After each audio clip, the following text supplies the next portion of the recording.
Ah yes, the NBA is now upon us, and since there isn't any predictability when it comes to which teams will be in the finals this year, which is a prediction that carries the same level of obviousness that led to Gordon Hayward's diagnosis of a fractured ankle, we have to look for drama somewhere else in this league. Because until the finals, don't expect there to be much on the court. That being said, let's examine which NBA squad is going to garner the most headlines off the court, from epic drama of Swaggy P screwing up his relationship with the most annoying rapper on earth to Curry's tweets. I'm going to try and predict the best and brightest theatrics we can witness. Get ready for some really bold predictions. Before I get into this, I want to thank SeatGeek for sponsoring this video. SeatGeek is of course a mobile app that takes all of the ticket prices on the web across multiple platforms and aggregates them into one place, gives them a color-coded and numerical rating, and lets you buy your tickets and enter into the venue safely and securely right on your phone. With all 4 sports being played right now, there are so many good seats out there. I wouldn't want you to miss out, so I'm going to hook you up with $20 back on your first order when you use my code FPG in the Me tab after you download the app from the link below.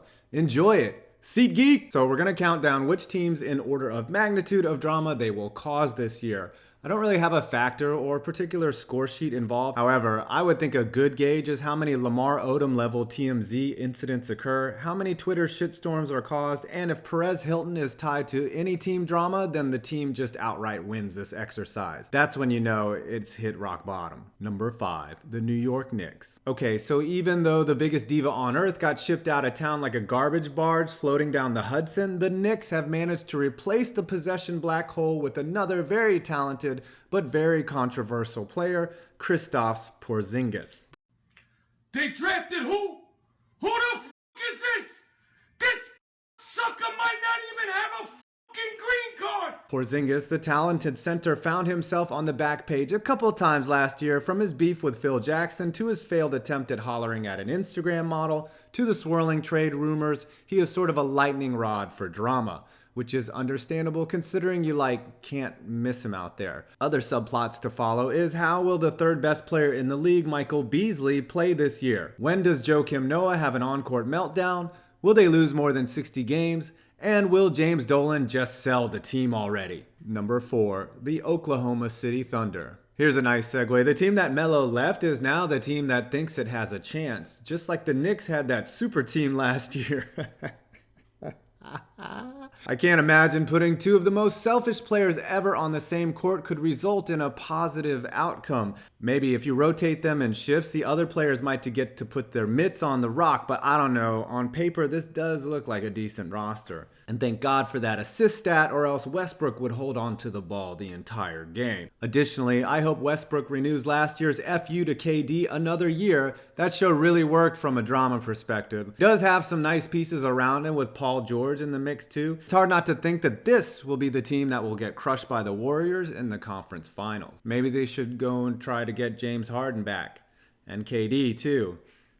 Yeah, no. Number 3, the Cleveland Cavaliers. The Cavs come in the middle here, mostly because the drama centered around this team has largely passed, with Kyrie demanding and getting the trade he requested. However, anytime Bron touches his Twitter account, it always ends in disaster. It's like underage girls in Laredo, Texas getting pregnant.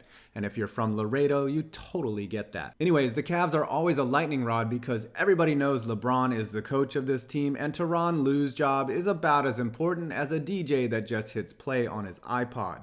This team is going to make a deep playoff run, and really, it's championship or bust for not just LeBron, but for all of Cleveland. As if you see Bronny Lott walking away from a press conference and not crying, he's going to rip your sad Cleveland hearts out and once again take a fiber-filled dump in the cavity. However, that won't happen. I'll explain later. Number 2, the Golden State Warriors. What team in the league felt it was lacking in drama depth and decided it was time to add 2-time Drama Player of the Year Nick Young to its lineup? The NBA's band of political experts, that's who. Yes, Swaggy P himself joins the already potent lineup that features tremendous talent, orbiting Instagram models, and a coach that needs a Stephen Hawking level setup just to roam the sidelines. But really, with this team, how much coaching is required? I can see most game plans for the squad are as simple as, hey, hit a bunch of threes. Cool. With, of course, a fearsome lineup and the fact they are the defending champs that has really suffered no material changes from their first championship team other than adding the guy who probably broke up with girls via text, the Warriors bring constant attention to themselves because I honestly think Steph and Clay get bored out there. So they have to do things like promote their wives' terrible cooking show or make prank videos. Warriors, see you in the finals, and not at the White House. Number 1, the Los Angeles Lakers. Yes, what you have been waiting for. Tinseltown has a new resident troll, and it's not the player on the court. It's his dad in the stands. LeVar Ball, a man whose name is synonymous with epic trolling, has now brought the first of his sons to the league he was destined to not live up to expectations in. Poor Lonzo, he probably just wanted to get accustomed to playing in the league and not turning out to be Todd Marinovich, but I seriously doubt his dad will be able to control himself. And there never seems to be a shortage of outlets willing to shove a mic in this guy's face like his name was Mia Khalifa. You have to count on at least 2 of the following things to happen, if not all of them. LeVar making sexist remarks. Stay in your lane. LeVar saying Lonzo is better than Steph Curry and LeBron combined. That third kind of weird looking ball kid being at games on school nights. And of course, rampant Twitter feuds every time Lonzo has either a good or a bad game. And as far as a prediction goes, you already know it's going to be Cavs versus Warriors. And I'm giving this one to the Cavs, as the league is more rigged than a Rube Goldberg machine, and you know they can't have the shitstorm of LeBron defecting to another super team, like, say, the Warriors.